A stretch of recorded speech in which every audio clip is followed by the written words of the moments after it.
Well, good morning. This is Pastor Brown with another segment of Stories of Hope from the heart of our community. This morning, my guests are Katrina Wood and Lorenzo Herbert, who are two of our staff. Welcome. It's good to have you all here. Thank you. Katrina, why don't you start by telling us what is it you do here? How long have you been here? So I have been here for 11 years. Okay. I started as a women's shelter support staff back in 2011, and now I am the manager of the women's shelter. Okay, all right. Lorenzo? I started during COVID in 2020, so I've been here almost 3 years now, and I'm the manager of the men's shelter. Okay, praise the Lord. Well, I mean, two great ministries here in Kalamazoo, and, I know we see so many people out in the cold during this time, during the winter time, and people are wondering, well, why don't they go to the mission? What are some of the reasons that you all hear that people won't come? I think the first thing I want to say is, I field a lot of questions during the day where people call and they say, somebody told me that you were full and they want my help. We are never full. We are not going to be full. If somebody comes to our door, we're going to open it for them, and they're going to be able to come in. So a lot of the reasons people don't want to come in is that they have other problems that are going on in their life, or other things such as addiction. They have, sometimes they have different family problems they got going on, relationship issues, and they choose not to come in because we would not turn them away. Yeah. Katrina? I think that's, I would echo what Lorenzo said. Yeah. I get a lot of calls from organizations who say, so-and-so said that they aren't able to come in. And that's not true. And 99% of the time I'm able to say, no, they're welcome. They can come in, and we want them to come in. We want them to have a warm, safe place. I think what Lorenzo said is right. A lot of people have different reasons why they don't come in. A lot of them have people who they care about staying outside, and so they choose to stay with them. Yeah. I think mental health also has a big plays a big role in that, because they think that the shelter's a certain way, or they think they're going to have to comply to a certain thing, and they don't want to do that, and so they don't come in to see what really is going on. Yeah, I know that quite often people will they'll tell churches and other people that they can't get in, or they don't want to come in because they're trying to get a hotel room. Yes. And so that's the thing that they want. We have a program here that we track our guests on. We can tell who stayed here when, and that is called Spiro. And I know recently someone told one of our staff, they were out in town, they told them, they said, well, I can't go to the mission. And staff pulled it up on their phone and looked them up and found out, yes, you can. Yeah. Go to the mission. So you're right. Oftentimes people say they can't come, and they could if they wanted to. The big thing I hear on television quite a bit is we don't want to follow the rules. And to me that makes no sense at all, because anytime you are caring for the number of people that we have, you have to have rules. I mean, in order for the place to be safe. And I think it's unrealistic, because anytime you go anywhere that does not belong to you, they're going to be rules you got to abide to. When people come to places that belong to you, you have your set of rules. You know what I mean? And people, we try to get people to recognize that it's not these rules are not burdensome. And it's not that we have these rules in place to make life harder for you. We have the rules in place to make life easier for everyone. Right. So while this may not be ideal for you, it's ideal for the majority. And it's the same vice versa. It's good for all people involved. I like to tell people oftentimes, look, I pay my mortgage every month. I got rules where I live. You don't believe that? Ask my wife. She'll tell you. Certain times I can't come in, certain things I can't bring in the house. I mean, but everybody everywhere has rules. So what is it during the cold, when extremely cold? We have opened our doors at times for people to come in out of the cold. And tell me a little bit about that program, the warming center program. Who wants to talk about that? The warming center is if the temperature is below 32 degrees, we allow guests to stay in. We provide a warm place to stay inside. If the temperature gets the other way to extremely hot, then we allow people to stay in. That's for whoever stays the night before. So for our emergency services, our singles dorms, and our program, they're allowed to stay in because we know the elements are difficult, and so we want to ease that burden and provide a warm, safe place. So I want to clear something up. I know that a lot of times people say, well, I'm down at the mission and they kick me out during the day. They kick me out, who wants to talk about that, about why we ask people to leave? Well, we are primarily a night shelter, and our goal as we minister to people, the guests that come through our doors, is that during the day that they are able go on their own to secure, we help them, but also, they got to go out, secure housing, secure employment. We try and give them the tools to do that. But they have a day shelter around the corner. It's called Ministry of the Community. And so that's where people go during the daytime. And they also have social workers there. They have programs there that help people also. So they work with many of the same social service agencies that we do, and they're better equipped and they have more staff in order to handle an increased population during the day. We, on the other hand, have an increased staff capacity to handle people at night, because we are a night shelter, And that is what they focus on. They focus on, on helping the guests after they leave our shelter. They go over there. They are specialized in helping these people during the time that they're able to help them. Right. And we do the same. We do the same in that. And the other thing too is because we don't have enough staff to handle increased capacity during the day, it would help if we had volunteers that would come in and support. Because the truth is that when we have our day shelters from time to time and we let people come in for that period of time, what constructive are we able to have them do, during those hours, other than just laying around on the floor watching TV? And none of that helps to build people back up. And that's what we're about doing. We're about building people back up. What are some of the things that they do while they're at the day shelter? Well, at the day shelter, like I said, they're able to talk to social workers. They have telephone access. They have computer access. No, I mean during our when we have them inside. We have them inside. When we are open during the daytime. A lot of times they do. They watch TV. So if we do provide lunch. When it's extremely cold, but. Yeah, if we did have more people down there to help, even people that would come down and, talk to some people, pray with some people, have a Bible study with some people, that would help out tremendously because, like you said, there's only, usually one person, just me during the daytime, and, like just 2 or 3 people on the women's side. And they have, a larger larger space that they deal with, so. And a lot of times what people don't talk about is they could stay inside during the day if they would help out somewhere. Yes. If they would help prepare a meal or get the kitchen ready for a meal like that, who would they talk to? Do you guys help schedule that? Right. So emergency services is different because they're just there overnight. But if they're in the singles dorm or the family shelter, they do meet with our case manager, and she assigns them to service hours. Right. So that helps fill in the kitchen or the maintenance team or rescue treasures, but also just doing like chores around the building to keep the building clean. Yeah. So we do encourage our guests to do those things. Yeah. There used to be a time when people who had businesses out in town would come by and pick up some people. To try to get them to work. Do we have it that you see that much anymore? During the first, I almost hesitate to share it because during the first couple of years that I worked here, there were a lot of people that called and they said, "Hey, I got work, I got opportunities for people, and there'd be like one person, that would want to go, and then it would be the same person every time, what I mean, and next thing that person's out, he done moved out the shelter, know what I'm saying?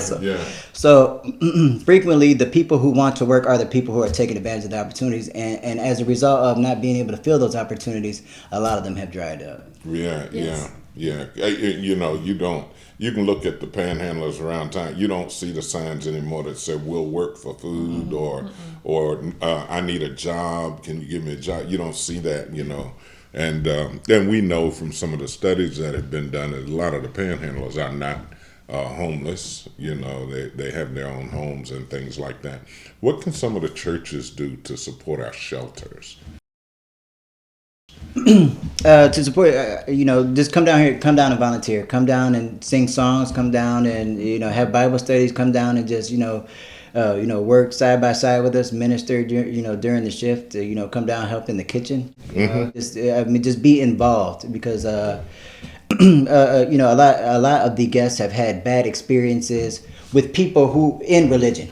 Yeah. You know what I mean? Yeah. Not with people who have a relationship with Jesus Christ. You know what I mean? Right. Not with the church. You know what I mean? They have a problem with they've had a problem with someone in the church, and that has soured their whole vision of what Christ should be. You know what I mean? And I tell them people all the time, your foundation was built on that guy, not on Christ, or else you still be That's right. thinking and saying the way you're supposed to. So if the churches are able to come down and just show Christ to people, they would see that this is what I should have actually been looking at. This what and emulating. Well, there's a lot to be said for the human interaction. Yeah.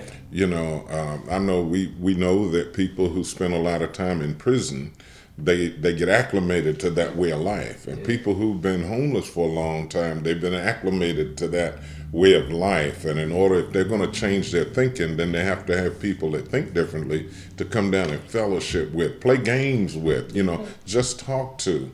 And churches have just a tremendous opportunity to affect the kingdom, and the people that God sends to us by being involved, just being involved. I mean, monies are great. We need money for the budget. We certainly need money for the budget, but still we need people as well. I don't think it has to be complicated either. Like you said, just come down and fellowship. Play a board game. That's right. Everybody has a skill. Come down and just say, like, I'm good at this. I can teach somebody how to knit, or I can teach somebody all of those life skills. But it's important to build those relationships because so many of our people have had broken trust or hurt or trauma in the past. They don't know how to build relationships, and so by volunteers coming in, it does everything from relationships to teaching them necessary life skills. And, we still have some churches that come down and pick people up, to take them to their churches. I don't think we have as many as we used to by any means. And I don't know if some of that is still because some of the churches haven't come back from COVID. I know a lot of churches are, but some of them still haven't come back and done that and are not as involved as they used to as far as picking up people. We still have churches come down and do service, right? Yes. Yes, we do. Mm-hmm. We have Bread of Life, so we have a different church that comes down. We have about 13 or 14 churches that come down for Bread of Life and rotate in. Mm-hmm. And then we have a couple churches that come on Mondays and Thursdays for Bible study in the evening. We got Kindness Acts who comes and does Muscle Monday with our kids. Uh-huh. So we've still got some churches come in and doing some intentional ministry. Yeah, I know we had our staff chapel this morning, and just before that we had chapel for our guests, and we had a Spanish-speaking pastor, and it was so neat.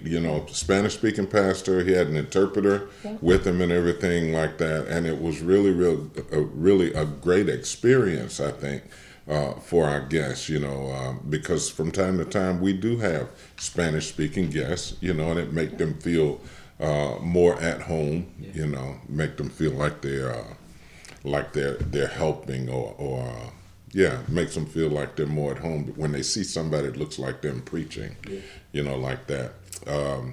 So what kind of things do you all have in the men's division that a church, say, a couple people from the church could come down and volunteer to do? Well, in the men's division, they could come in, like I said, have a Bible study with people, or just go around and talk to the guests. You know what I mean? Go around and pray for guests. a lot of times we do have volunteers that come. We do have one, in fact, regularly.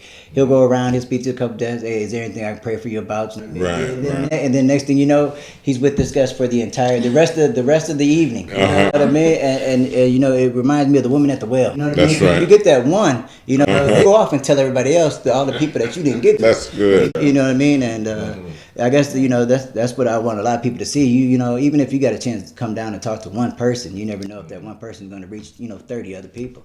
Yeah.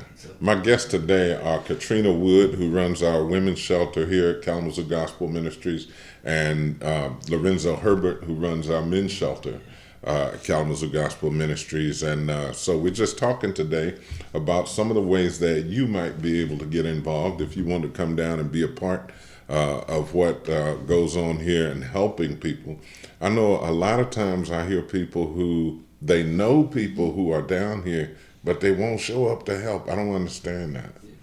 You know, I don't understand that. Yeah, I think there's a certain stigma that, you know, people mistakenly have about the mission. Mm-hmm. You know, and I guess that's society's. It's a homeless shelter. You know what I mean? But we are a faith-based shelter. You know what I mean? And our goal is to help people, you know what I mean? So all the negative stereotypes that people have, you know, I don't know if it's like that at other shelters, but it's not like that at ours. You know what I mean? So, you know, please come down here for a positive experience, you know what I mean? Not just for you, but for the guests that you're going to help. And that's the whole thing right there, Lorenzo. I hear a lot of people who say a lot about the mission. They say, I heard this and I heard that. And the first question I always ask is, have you ever been there? Yeah. Have you ever come down and check it out? Because if you are judging the gospel ministries on the word of somebody else that had a bad experience, you're doing yourself a disservice by not coming down and checking it out and seeing for yourself. You know, the word even says taste and see. You know, so you come down, take a part of it. We're more than happy to give tours. If you want to get a tour around Kalamazoo Gospel Ministries, just give a call down at 269-345-2974 and ask to speak to Lynn Rusher. That's 269-345-2974.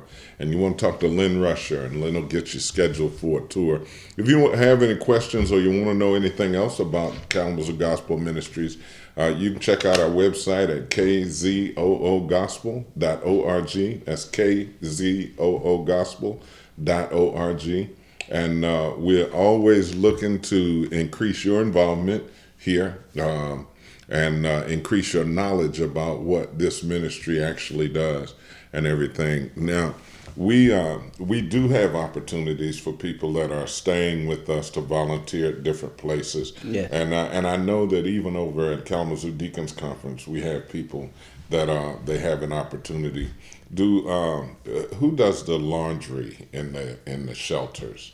We have guests do the laundry. There's quite a few different areas that they can serve in, but laundry is one of them. Is that one of the things they sign up for, or is it assigned to them? Do you usually find that the people you have doing that's something that they want to do? Yes, absolutely. Wow, so you got a waiting list over there? So they don't want to do it that bad, huh? Well, it depends. Like you said, people are, you know, that's one of the chores that people have, that they're able to stay inside during the day. And, you know, frequently when they're inside, you know, like I said, we provide lunch for the program people, you know what I mean? We provide lunch for the people who are, you know, there, you know, spending their day, you know, helping us. You know, a lot of times people who, you know, are on receiving Social Security, so we're not hindering them from finding a job. You know what I mean? But you know, we're ministering to them, so you know, there is a want to do the laundry for whatever reason. There used to be a want to work in the kitchen. There used to be a want to work in the kitchen. Man, I had a question just now. I know what it was. I was in the front desk this morning, and a gentleman called, and he has a gentleman, and he has a daughter. Yes.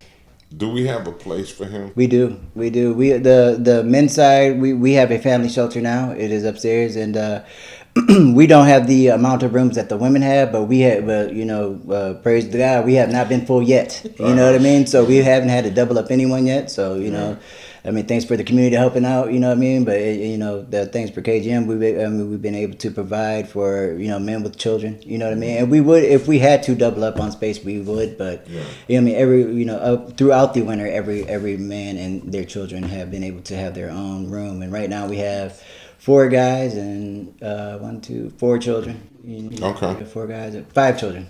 Okay. 4 guys, yeah. So. Yeah, that's been encouraging to me to see men come with their children. You always historically see women with their children, but it's good when you see a dad that he really wants to step up and he wants to do right by his kids and give them a good upbringing, so he's going to stick it out. Yeah. And some of the dads that I've seen come with kids, they're some of the hardest working guys, man. I mean, they'll do anything they can to fend for their kids and stuff like that. Yeah, I mean, and like you said, there are a lot of opportunities for women with children that men with children don't tend to have. I mean, they're working, they're working on that now. Mm-hmm. But like you said, it's good that the guys that we do have are hardworking guys. They do what they have to do to move up and move out. Yeah, another thing I heard, Katrina, maybe you can speak to this. I heard one young lady said that she had a baby, so she couldn't come to the mission. We have a family shelter. Our whole second floor is dedicated to families. Okay. So we have at least 16 rooms for families, for moms and children. Uh-huh. And our third floor is our single dorm floor, but 5 of the rooms are transitioned into family rooms, so we have plenty of room for moms with kids. Look, I've been here and I watched one young lady almost give birth to her baby in the parking lot. So I know when people say, well, I'm pregnant, I can't go to the mission, or I'm having a baby, I can't go to the mission. All of those things that you hear in the community, you really need to call down and ask. And we've heard them too. And I will say, you talked about we'll never turn anybody away. I remember a period a few years ago when we had just a influx of people coming in, and I don't know what was going on in the community, but I remember that we pushed all of the tables and chairs in the cafeteria up against the serving line and put mats on the floor at night just so we would have enough room. So we're not running out of room anytime soon for people to get out of the cold and come into a nice, safe space to spend the night where they can sleep. Katrina, you first. Okay. As director of the Women's Shelter, what is it you need? I want to pray for you all here in a minute, but what do you want prayer for? I think volunteers is probably the most thing we need, just because of the number of people that we have. Mm-hmm. And then just like supplies, toiletries, mm-hmm. towels, twin sheets, twin blankets, mm-hmm. those kinds of things we just tend to run out of quickly. Lorenzo? I think I'd say the same, but ours is T-shirts and underwear. We have socks. A closet full of socks right now. But T-shirts and underwear we really need. And the smaller sizes of like a medium and large of both. And volunteers. People need to see people. You know what I mean? People need people. That's how we were built. That's how God wanted it to be. You know what I mean? And I guess a lot of these people feel alone, and mm-hmm. we had to show them that they're not. Yeah. And a lot of them, you might have a loved one who's staying here at the mission. Come down, spend a day with them sometime, or just spend time with them. Let them know they're not alone. Well, before we close, I want to pray for you all. Is that okay? Yes. Let's pray. Well, Father, right now, I just thank you for Katrina, Lorenzo, God. I just thank you for their hearts to serve you and to serve the people, God, that you sent to us. God, we've heard those requests for volunteers and for toiletries and for T-shirts and underwear and different things that we need at the ministry. I pray, God, that this word goes out and that the people that are listening to this, Father, will take an active part in helping to supply the need that this ministry has to take care of the people that you send to us on a daily basis. God, we thank you for it. We receive it right now. In Jesus' name, amen. Amen. This is Pastor Michael Brown once again with my guest Katrina Wood, Lorenzo Herbert. Another segment of Stories of Hope from the heart of our community.